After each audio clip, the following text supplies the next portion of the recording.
So guys, for a variety of reasons, as you're out traveling around, you may find turtles in the street. Like this common snapping turtle here. So snapping turtles, very common animal in North America. Definitely one of the more menacing turtles.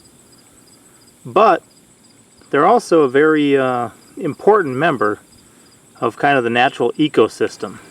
So in this video we're going to talk a little bit about the proper way to pick up a turtle and some of the improper ways that people commonly do.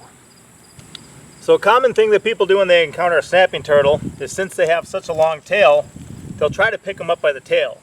Now this is actually not a very large snapping turtle, but they can get 40, 50 pounds or more, and if you actually lift them up by their tail, it can put such a pressure on their reproductive organs that you can actually sterilize them. So a much better and safer way to actually move a turtle is to reach behind and pick it up from each back section here. A problem with that is that they've got these massive claws which can really tear into your knuckles. So that's something that commonly happens to me when I pick them up like this. They'll just rake my knuckles, they'll become very bloody. Another method that I like is just to reach underneath and grab them right here. Grab them right there. I can hold on to the back of the tail for support, but then they can't bite me either. Or one other option is, if I tip them upside down, it'll try to flip itself.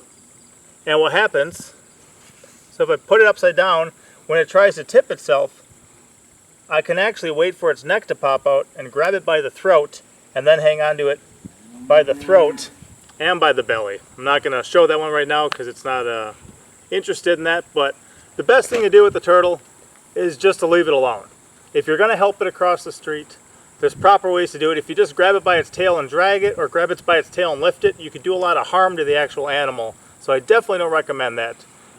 This is a pretty safe way to do it. You still might get clawed up, but it's something that I've done for years now. When I was a kid, I used to pick them up at the tail all the time. Not a good idea. So this is just another one of, my wild friends, and they're one of my favorite turtles that I grew up with these creatures. Definitely love them, appreciate them, and want to make sure they're safe out there. So keep that in mind if you ever encounter turtles in the wild. So right now we're going to take this one down to the lake and let it go so it can get out of the street and back to its natural environment. I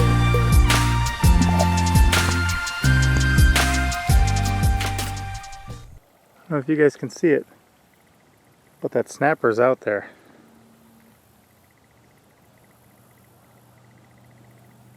Happy out there in the water. That is cool. That's his head center screen. Very cool.